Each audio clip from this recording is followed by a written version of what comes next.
আসসালামু আলাইকুম। আমি অ্যাডভোকেট নিয়ামুল হক, অতিরিক্ত পাবলিক প্রসিকিউটর, জেলা ও দায়রা জজ আদালত মৌলভীবাজারে কর্মরত আছি এবং আমি মৌলভীবাজার জেলারই সন্তান। আমি রেডিও পল্লীকণ্ঠকে প্রতিবারই তাদের এই যে কাজের জন্য সাধুবাদ জানাই। তারা এই যে সাধারণ জনগণের মধ্যে তাদের রেডিও পল্লীকণ্ঠের মাধ্যমে, এই রেডিও স্টেশনের মাধ্যমে, সামাজিক যোগাযোগ মাধ্যমে বিভিন্ন আইনি মেসেজগুলো মানুষের কাছে পৌঁছান। এটা অত্যন্ত প্রশংসনীয় কাজ। এজন্য রেডিও পল্লীকণ্ঠকে আমি সবসময় ধন্যবাদ জানাই।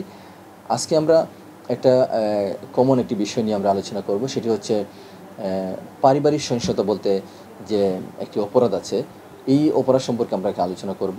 আমরা অনেকেই হয়তো এই সহিংসতার শিকার হই, কিন্তু আমরা আইনের যথাযথ প্রয়োগ, আইন সম্পর্কে যথাযথভাবে না জানার কারণে আমরা আইনি প্রতিকারটা নিতে আমাদের হয়তো সহজ হয়ে ওঠে না, বা আমরা নানান ধরনের হয়রানির শিকার হয়ে থাকি। তো একটা কথা আপনারা সবসময় জেনে থাকবেন বা মনে রাখবেন যে বাংলাদেশের নাগরিক হিসাবে আপনি কিন্তু যে কোনো ধরনের আপনি যদি যে কোনো ধরনের এগ্রিভ হন বা সংক্ষুব্ধ হন যে কোনো বিষয়ে, আপনার কিন্তু আইনগত প্রতিকার পাওয়ার সম্পূর্ণ আইনগত অধিকার আছে।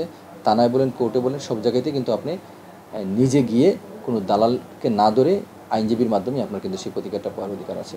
তো আমরা পারিবারিক সহিংসতার যে আইন, এটা বিষয়ে একটু আলোচনা করি। এটা আমরা জানি যে আমরা কিছু আইন আছে, নারী নির্যাতন আমরা বলি যে নারী নির্যাতনের জন্য আমরা সাধারণত যৌতুকের মামলা করে থাকি, বা নারী ও শিশু নির্যাতন দমন ট্রাইব্যুনালে আমরা এই ধরনের মামলা করে থাকি। তো আমরা সাধারণত দেখি যে যৌতুকের মামলা করতে গেলে যদি কেউ যৌতুক চায়, সেক্ষেত্রে আমরা মামলা করি যে যৌতুকের জন্য।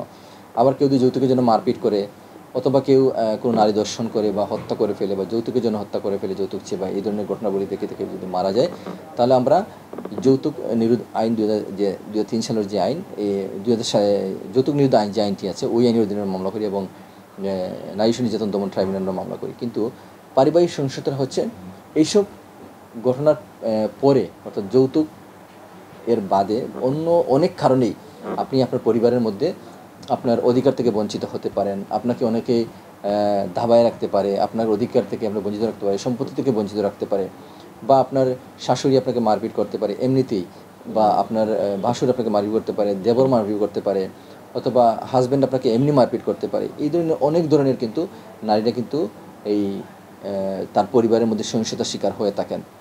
তো এই সহিংসতার শিকার হলে আপনি অবশ্যই এই যে পারিবারিক সহিংসতা আইন 2010 সালের একটি আইন আছে, সেই আইনের অধীনে আপনি থানায় এবং আদালতে দুটি ক্ষেত্রেই আপনি কিন্তু মামলা দায়ের করার সম্পূর্ণ এখতিয়ার আছে, এবং আপনি সেখানে মামলা করতে পারবেন।